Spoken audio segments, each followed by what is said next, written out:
Coming up, Jonathan and Todd dive deep into a very dark cave in search of a huge pit called the Black Abyss. Welcome to Jonathan Bird's Blue World.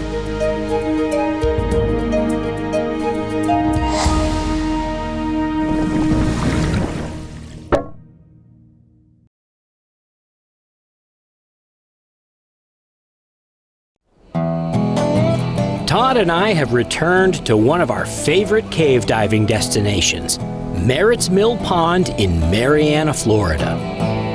But we won't be diving here today. We head on over to Cave Adventurers Dive Shop to meet up with our buddy Mehdi Zinetti. Hey, Mehdi! How you doing, man? Good, John. Welcome back. Good to see you. Nice to see you too. You remember Todd? Yes, of course. Hey, man. Welcome back, guys. How we doing? We are excited to go diving with you, brother. Yes, me too. I'm gonna take you to some special place today.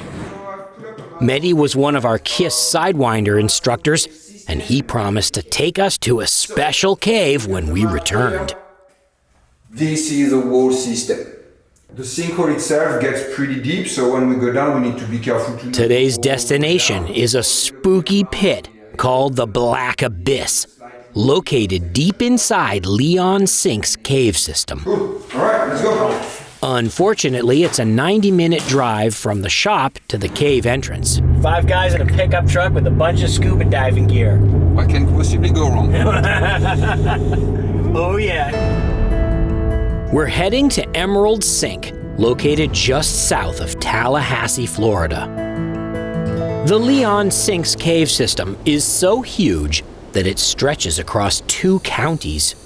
As we pull up, we're not surprised to find we have the whole place to ourselves.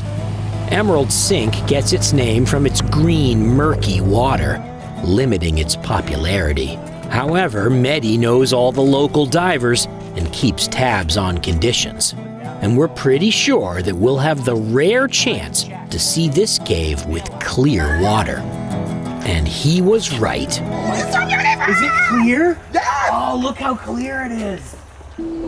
Emerald Sink is a classic, picture-perfect sinkhole less than 50 feet across. But underwater, it opens into a massive chamber. With conditions looking perfect, the dive's a go. These are so much lighter than 85s. He's right down. Yeah.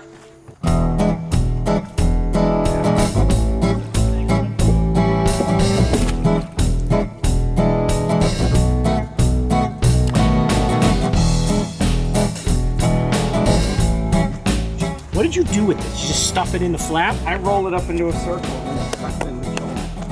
Looks good. Oh, yeah.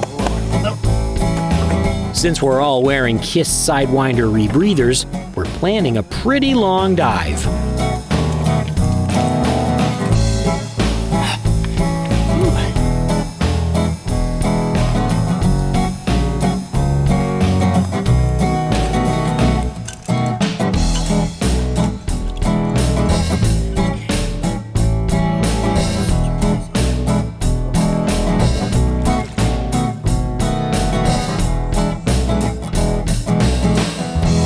Mehdi and Patrick have placed some bailout gas near the exit and ran a reel to the main line. So down we go.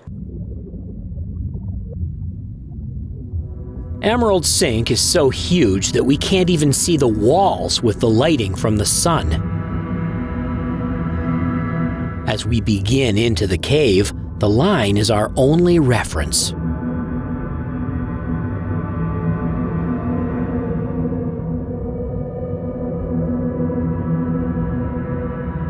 Not long after we descend, we pass a tiny sink called Birdman's Sink. Actually, I don't really know if it has a name, but hey, Birdman's sounds pretty good, don't you think? After that, we continue into the cave.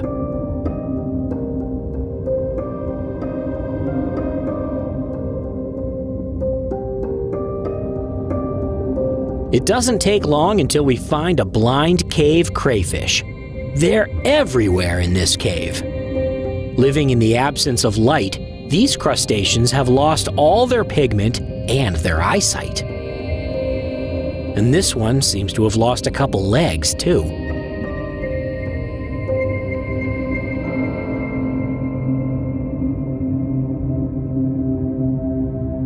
It might sound obvious to say that a cave is dark, but many Florida caves with their white limestone walls reflect our lights back. This cave has so much silt on everything that the walls are mostly black. The floor is black, the ceiling is black, and the cave feels very dark.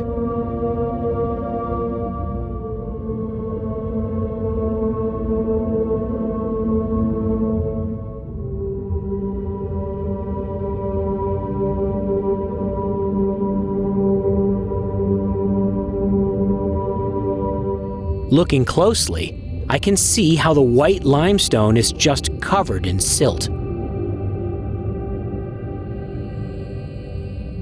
And much of the walls have been softened by the water chemistry, making the stone crumbly. On the floor of the cave, Patrick demonstrates the depth of the silt layer.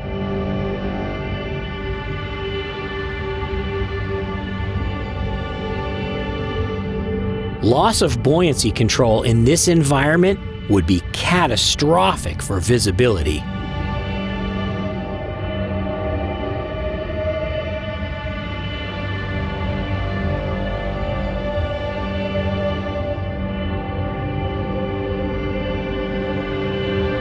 And this is a perfect cave for rebreathers.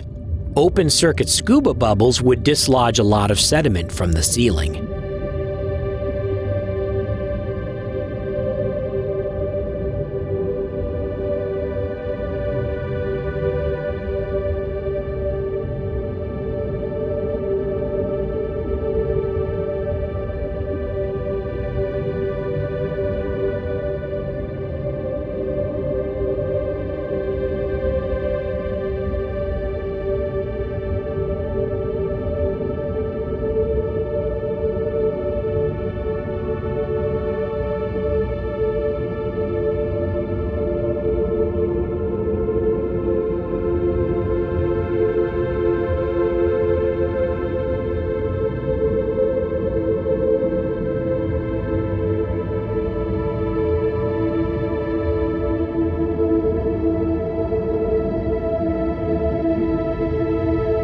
After about an hour, we finally arrive at the Black Abyss. It's a room too large to see across and nearly 300 feet deep. Mehdi clips a light to the line at the entrance for scale. And then we take a lap around the circumference of the room. Mehdi tries desperately to light it up for our cameras, but we simply do not have enough lights with us. And we can't see the light on the line from the other side.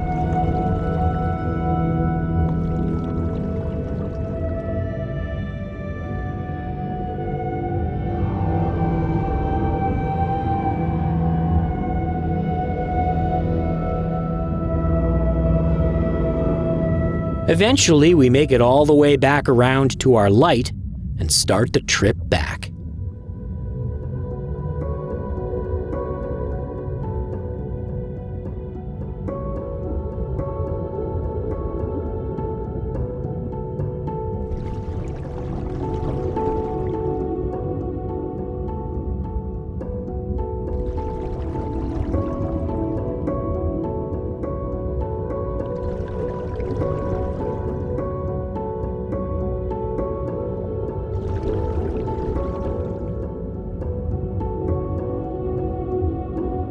I make another attempt at filming a blind cave crayfish, but unfortunately I spook him.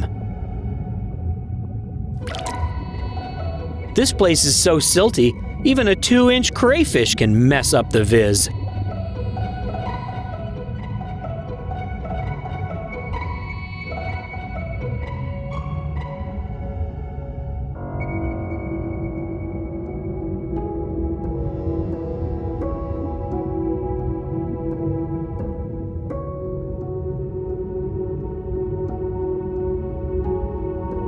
On the way back, we take a slight detour through a side passage so we can visit another sinkhole.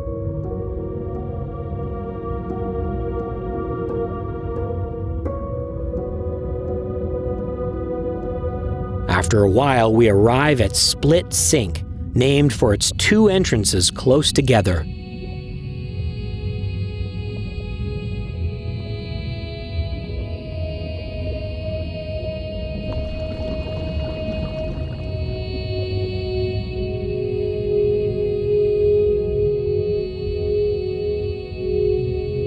Under every sinkhole is an accumulation of forest litter, and sometimes human litter, which we collect.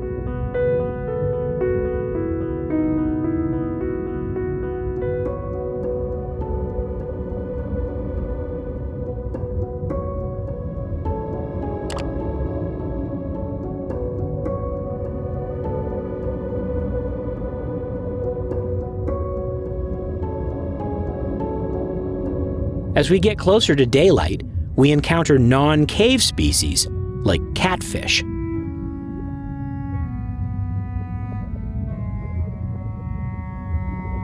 And the skeletal remains of something.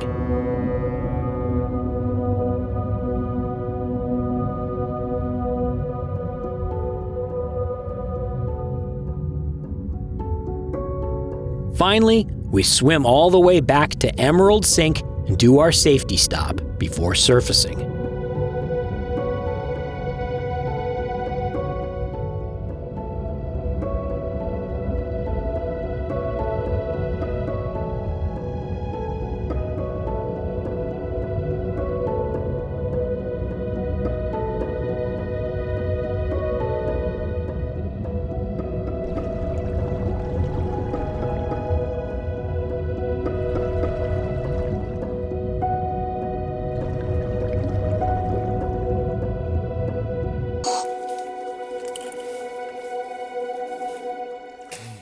What?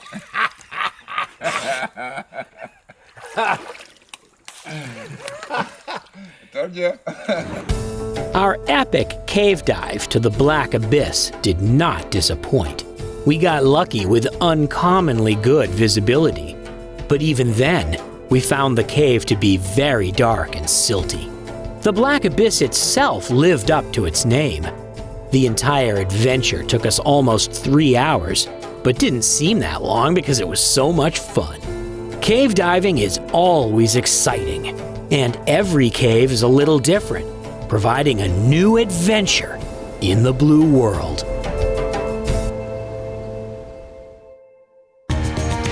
Hey you guys, check out that video. It's a really good one. Also, this one's pretty good too. Oh, and don't forget to subscribe.